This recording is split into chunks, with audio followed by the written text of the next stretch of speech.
Assalamualaikum warahmatullahi wabarakatuh. Alhamdulillah wa afdhalus salati wa atammut taslimi ala sayyidina wa maulana Muhammad wa ala alihi wa sahbihi wa mawalah. Wala haula wala quwwata illa billah, amma ba'du. Faya ibadallah, usikum khususan usi nafsi bitaqwallah, faqad fazal muttaqun. Para jamaah yang mulia dan segenap umat Islam dimanapun berada, rahimakumullah, khususan keluarga besar wilayah perumahan GPI yang sangat dicintai, yang sangat dimuliakan, terkhusus Sahibul Bait Kang Asep Saifullah dan keluarga besarnya yang mewujudkan acara yang mulia ini, yang menjadikan kita yang ikut andil, yang ikut hadirnya, yang ikut menyimaknya mendapatkan ampunan Allah semua, mendapatkan barokah dan kasih sayang Allah semua, mendapatkan warna-warni anugerah Allah semua di dunia, di alam kubur dan di akhirat kelak, dan juga mendapatkan keselamatan, kebahagiaan dan kemuliaan yang hakiki dan abadi, dan juga insya Allah akan mendapatkan limpahan barokah dan rahmatnya Rasulullah SAW dan syafaat beliau. Para jamaah yang mulia, acara yang agung semacam ini tentunya sangat-sangat penting terus dikebiarkan di kalangan umat Islam secara rutin dan sering. Ya, secara rutin dan sering. Kenapa? Karena untuk membela umat Islam yang tidak pesantren, ya kan? Pembelaan terakhir itu dengan acara-acara yang seperti ini. Karena melalui acara seperti ini kita bisa mengenal Allah. Melalui acara seperti ini kita bisa mengenal Nabi kita, Kangjeng Nabi Muhammad SAW. Dengan acara seperti ini kita bisa mengenal ajaran Allah dan ajaran Rasulnya yang agung. Melalui acara seperti ini kita juga bisa meraih ijabah doa, karena berdoa berjamaah 40 orang itu ada jaminan dari Nabi Sallallahu Alaihi Wasallam, jaminan diijabah. Nah, untuk mengumpulkan orang 40 orang itu kan susah, ya. Tapi dengan acara seperti ini secara tidak langsung orang kumpul lebih dari 40 orang malah.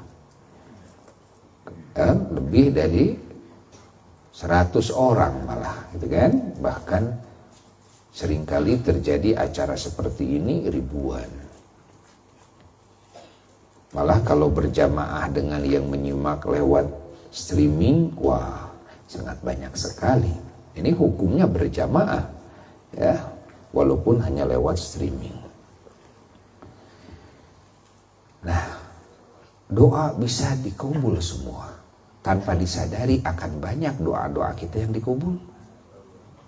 Silahkan rasakan. Silahkan rasakan.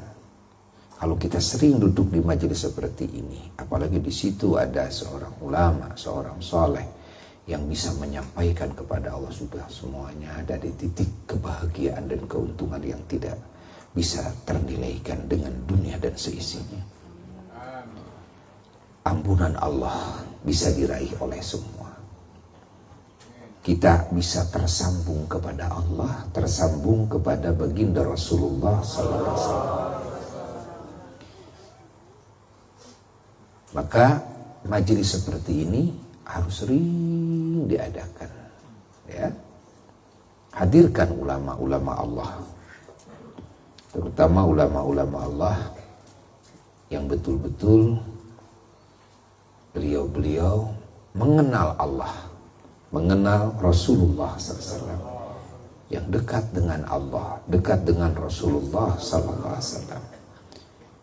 Karena dengan hamba yang dekat dengan Allah dan Rasulnya, ketika kita punya keinginan, punya hajat dan sebagainya, yang menyampaikannya adalah orang dekat Allah, yang menyampaikannya adalah orang dekat Rasul. Wah, udah kebahagiaan yang tak terhingga. Ini justru yang paling mahal. Ketika doa kita ditolak secara sendiri, kita berdoa karena banyaknya dosa, karena kurang kenal Allah, karena kurang kenal Rasul, ya. Hanya doa-doa kita ditolak. Mungkin saja juga amal-amal kita tidak diterima karena kebodohan kita, kecerobohan kita, karena banyak hal-hal yang membatalkan amal soleh kita. Lalu kita ingin selamat, dengan cara apa kita ingin selamat? Masih ada satu lagi. Dan dengan cara ada salah seorang yang mendoakan kita. Ada salah seorang yang menyampaikan kita kepada Allah dan Rasulnya SAW, orang-orang yang dekat kepada Allah dan Rasulnya. Pahami oleh kita, ya, pahami oleh kita.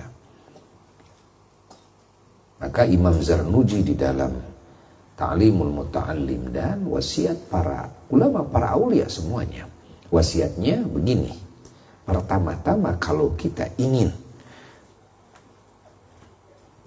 selamat, bahagia, mulia dari dunia sampai akhirat, kita ingin dikabul doa, kita ingin mendapatkan ampunan Allah, kita ingin diterima amal, hati kita ingin terang dengan cahaya ilmunya Allah. Pertama-tama itu, kata ulama, bukan kita harus ngaji Quran, ngaji hadis. Bukan.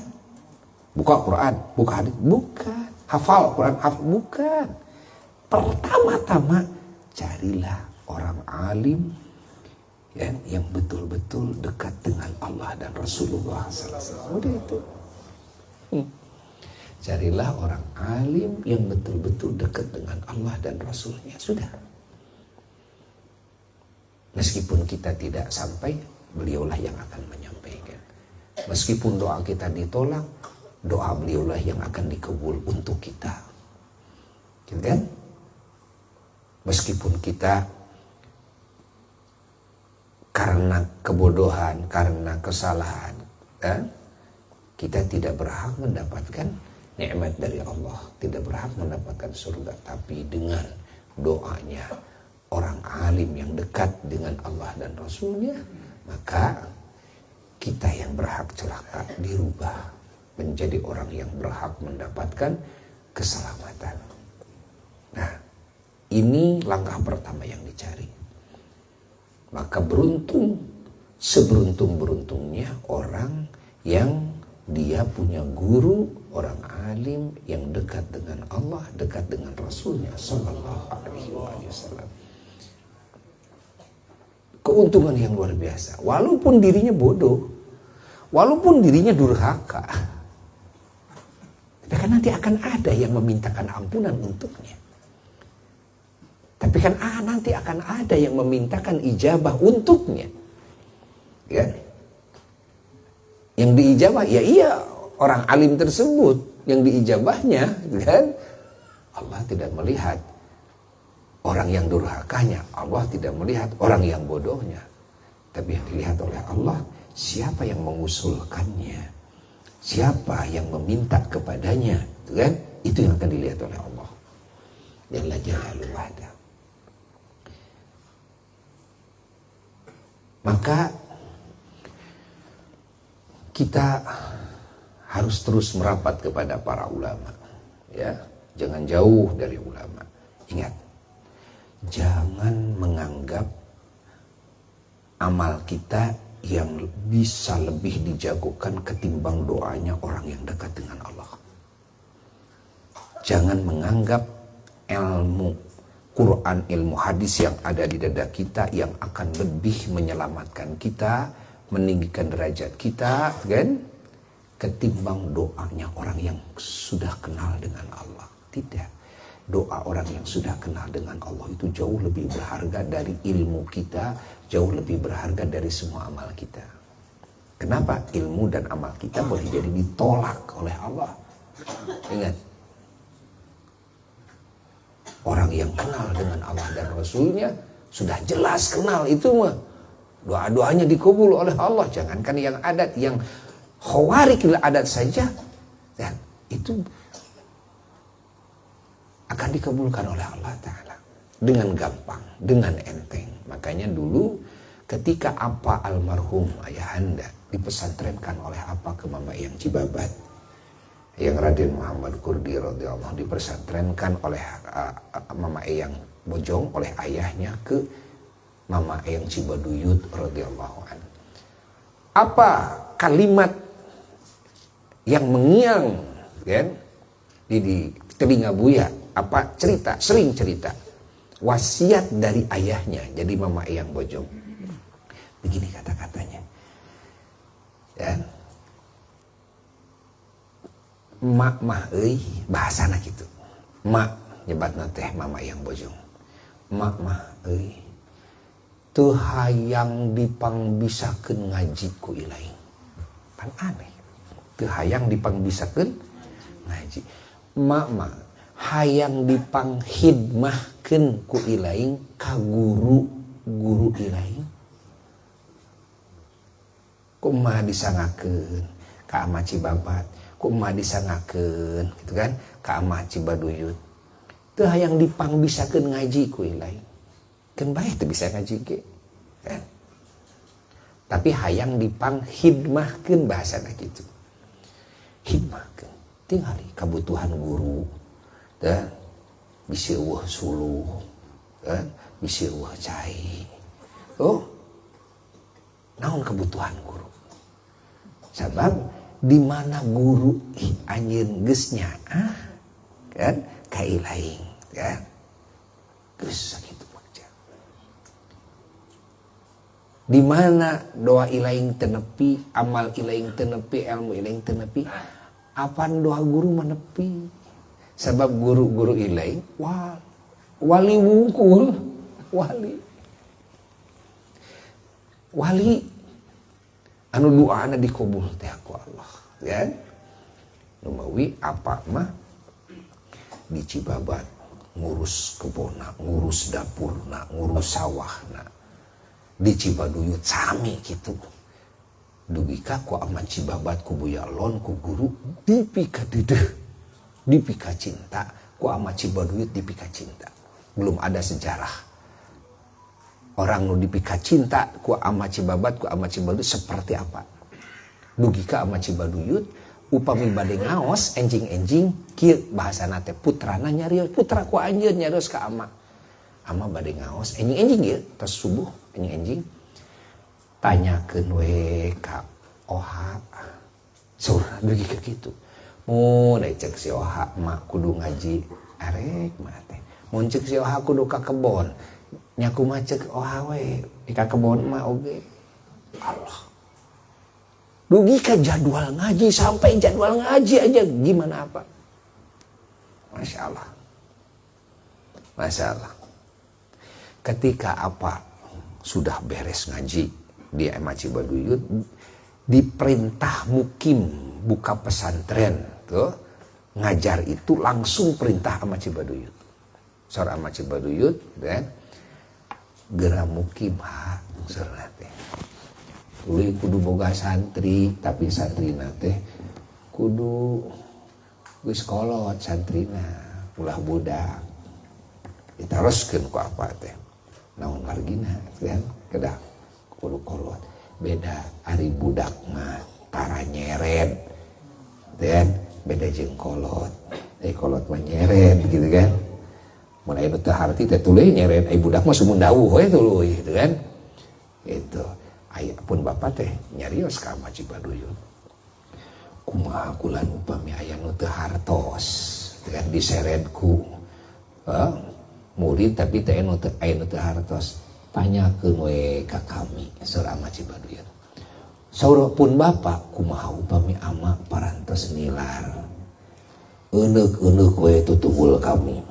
Sampai gitu. Euneuk-euneuk we tutunggul kami. Maka apa mah di mana ada keilmuan yang tidak paham, seringkali terjadi. Buya lagi kecil ya, buka kitab, baca kitab, ini ada yang tidak paham, ini tutup dulu. Ini ngaji para kiai tidak ada yang bisa memecahkan permasalahannya, ya ditutup dulu. Hadiah dulu ke Ama Cibaduyut, ngenek-ngenek tutunggul teh gitu, hadiah ke Ama Cibaduyut. Begitu hadiah Ama Cibaduyut sudah buka lagi, begitu dibuka lagi. Jadi yang susah itu cari yang tadi nggak ngerti di mana gitu kan. Pan tadi teh anu teu harti gitu. Di mana anu teu harti teh dah harti kabeh gitu. Ini sering kali terjadi ya. Satu waktu terjadi ada permasalahan yang begitu sudah hadiah ternyata masih belum terbuka. Apa? Ngajak zarah. Kadi itu kasih Cibaduyut zarah ngajak sumping ka makom ka Ama, masya Allah. Bicara ada masalah anu teu paham, pulang dibuka sudah selesai. Dan nggak ada yang susah sampai mendapatkan jaminan seperti itu, tuh kan? Ladang apa? Khidmah. Dan dengan khidmah hati guru menjadi cinta, menjadi sayang. Kalau sudah sayang udah itu, disitulah ya, disitulah keberuntungan kita sebagai orang awam, sebagai orang bodoh, sebagai orang yang banyak dosa, yang tidak dikabul doa, jauh juga dari Allah dan Rasul. Ketika kita punya guru yang dekat dengan Allah dan Rasul, doa gurulah yang akan sampai ya. Alhamdulillah, alhamdulillah, alhamdulillah, alhamdulillah, alhamdulillah. Dan banyak di kita di Indonesia ini ulama-ulama yang pantas dijadikan guru oleh kita semuanya. Masih banyak, kita harus bersyukur kepada Allah Ta'ala. Memang dunia ini setiap masa tidak akan kosong dari ulama-ulama yang ma'rifat kepada Allah dan Rasulnya sallallahu alaihi wasallam. Tidak akan kosong. Dan imma yang masyhur ketahuan oleh semuanya, pasti bakal ada. Wa imma yang mastur. Yang mastur itu yang tidak ketahuan. Pasti itu lebih banyak daripada yang masyhur. Makanya wasiat apa dulu? Wasiat apa? Harus sering hadiah kepada para aulia zamannya, kepada aulia-aulia yang ada di daerahnya. Hadiah itu harus terus ila arwahi para wali, para ulama, para syuhada, para sholihin yang ada di Bandung, yang ada di Jawa Barat tuh, yang ada di Indonesia, harus sering dihadiahin. Ahya'an wa amwatan, yang masih hidup, yang sudah wafat, Al-Fatihah. Mau salawatan, hadiah doa Al-Fatihah, terutama di daerah kita sendiri gitu kan. Nah nanti ya, akan mengalir kepada kita doa-doa mereka, akan mengalir kepada kita cahaya dan asrar mereka, akan mengalir kepada kita juga keberkahan mereka dan madad-madad mereka. Apa madad?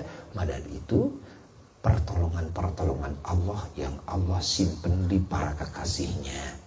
Sehingga dengan pertolongan itu para kekasihnya bisa menolong yang lainnya. Kan? Para wali Allah bisa membela si A dan si B. Kan? Bisa membela ahli kubur, bisa membela yang hidup. Walaupun beliau-beliau sudah ada di alam kubur. Kan? Itu namanya madad. Madad-madad yang Allah berikan, anugerahkan kepada beliau-beliau untuk menolong siapapun yang butuh pertolongan, kan? Melalui beliau-beliau. Nah, Allah, maka berapa banyak orang yang mendapatkan pertolongan Allah dengan doanya para kekasih Allah. Nah, maka majelis-majelis seperti ini jelas majelis-majelis yang sangat agung dari sisi keilmuan. Masyarakat jadi mengenal ilmu, memiliki ilmu. Dari sisi perbaikan hubungan dengan Allah, dengan Rasulullah SAW, dengan para kekasih Allah, dengan sesama muslim, dengan sesama makhluk Allah menjadi baik. Melalui majelis seperti ini jadi baik hubungan. Tali silaturahmi jadi erat, tali persaudaraan jadi erat. Permusuhan-permusuhan menjadi mencair, hilang. Ya? Kasih sayang dan cinta menjadi tumbuh dalam hati. Masya Allah. Akan lahir kegotong royongan. Dan kita merasakan semua. Coba, sekarang jamaah Buya saja. Padahal beda-beda kecamatannya. Padahal beda-beda provinsinya. Masya Allah, berbagai kegiatan menyatu. Sehingga seolah,